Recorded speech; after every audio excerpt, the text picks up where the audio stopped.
It may seem far-fetched now, but this tiny territory was once surrounded with beaches. Many years ago, here was the Cacilhas Beach, with white sand, a small but delightful place. It was here that on June the 24th, 1622, the most humiliating battle for the invaders and the most noble for the locals took place. What happened that day was decisive for the future of Macau. Cacilhas Beach was precisely where today the Ramal dos Mouros Bend is located.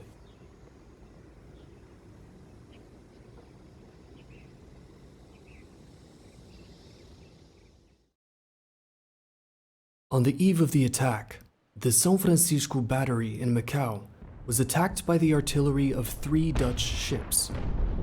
Beyond demonstrating power, the objective was to cause rage and wear down the ammunition from the Portuguese side. That night, without further clashes, the 3 Dutch vessels celebrated euphorically, lighting festive lamps, flaunting a guaranteed victory on the upcoming day. During the day, in a discreet incursion, the commanding officer, Cornelius Ryerson, dared to land with a few officers in order to do field reconnaissance and ascertain the most favorable spot for the assault, having chosen the Cacilhas Beach due to it being spacious and unguarded.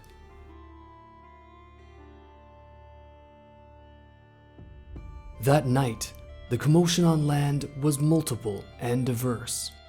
In the absence of General Captain Lopes Carrasco, who had returned to Goa that year, one of the main characters of Macau, a man with tactical and psychological vision, was prominent. Captain of the Japan escapade, Lopo Sarmiento de Carvalho. Alerted by the threatening presence of Dutch ships the previous days, gathered the wedded soldiers, as the Macanese were called, and officers, Castilians, brothers from religious orders, and all the volunteers he could find, placing them in strategic spots at Bom Parto, Barra, under the command of João Soares Vivas, at São Francisco, where Sarmiento Carvalho himself settled, at Cacilhas, where a wall of sand was built and placed under the command of Antonio Rodrigues Cavalinho, with a few muskets and men. Additionally, he ordered the defense posts to light up lamps and play flutes as a payback for the kindness of the 3 ships stationed in front of São Francisco, and as a demonstration of the defenders' morale and confidence. Within the city walls, the São Paulo do Monte College sounded the bells and had all the pious, women and children retreat. Those who were expecting to fight and hoping for God's mercy confessed their sins and received the Holy Communion that same night. They were well aware of the enemy's capabilities on display and their limited power to fight back.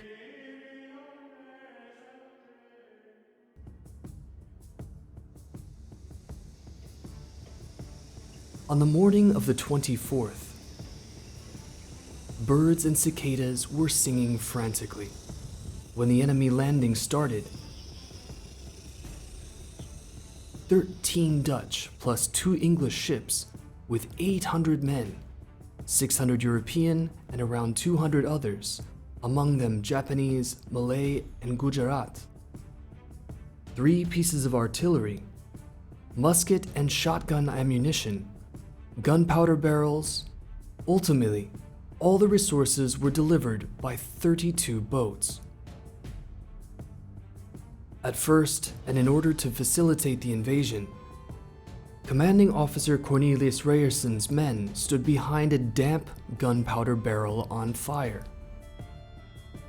The dark smoke screen dispersed, and the soldiers of Antonio Cavalinho exchanged a first round of musket fire with the foreigners, where one of the local wedded lost his life, and the commanding officer of the Corsairs, Ryerson, was seriously wounded.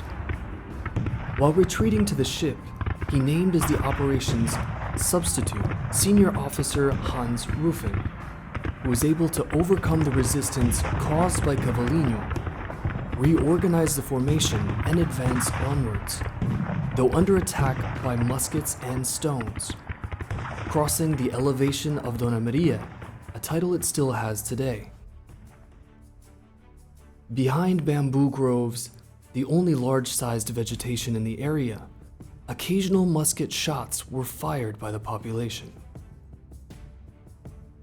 Not knowing if in fact there were more, and afraid of an ambush, the Dutch likely descended along the banks of Montanha Russa, crossing an open field, nowadays the municipal cemetery Nossa Senhora de Piedade, towards a beaten earth passage which connected the city gates with the Christian city, currently Avenida Conselheiro Ferreira de Almeida. It would have been suicidal to advance, with all the war equipment and an ammunition convoy, through unstable fields. Avoiding swamps and rice fields, they journeyed through a path that the toponymy reflects today.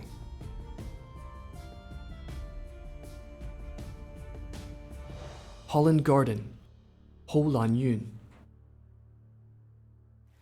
Along the way, a fountain was spotted, one which still exists. The helpers used to go there to drink and wash clothes. The invaders might have stopped there, June is hot in Macau, to freshen up, and that's when they became visible, within the reach of the artillery recently mounted in one of the Fortaleza do Monte panes, still under construction. The Jesuits, prepared to handle cannons as well as, or even better than prayer, found in Father Ro, the hero that would rise up to the occasion. It is said that he fired one of the cannon shots that hit the ammunition convoy, killing many, including the commander Hans Ruffin. The survivors, looking at the banks of Gia, already with a dense forest, spread disoriented in the hopes of regrouping. Gia is the Night Mount of Macau, the tallest in the city, only with a chapel on the top. Lopes Sarmento de Carvalho cornered the fugitives from the west side, following them with all the troops he could gather, joining the fight on the spot, and garnering the troops within the 2 hours of the rout. In the journal that Ryerson, though hurt, managed to update, he makes crystal clear, and I quote, "The enemy charged with great bravery.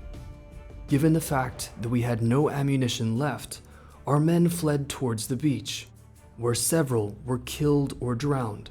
Our total losses were 136 dead and 126 seriously wounded. We lost 10 flags, 7 captains, 4 lieutenants, 7 ensigns, 7 sergeants, and 9 drums," he wrote. The Portuguese side lost 6 Europeans, 4 Portuguese and 4 Castilians, some slaves, and suffered 20 wounded. Ryerson left out as much as he could, including the number of Dutch imprisoned by local forces. The joy of the defenders was manifested immediately by granting, right there and then, freedom to the slaves for being as loyal and dedicated as any other soldier, handling the shotguns and swords abandoned by the fugitives, and even sticks and stones, chasing off all that were found along the way until the fringe of the sea. At the site of the fray, also called Field of the Regretful due to those fleeing, a sacred vow was made to thank São João's help, since June the 24th is the day of this saint, who became Macau's patron saint.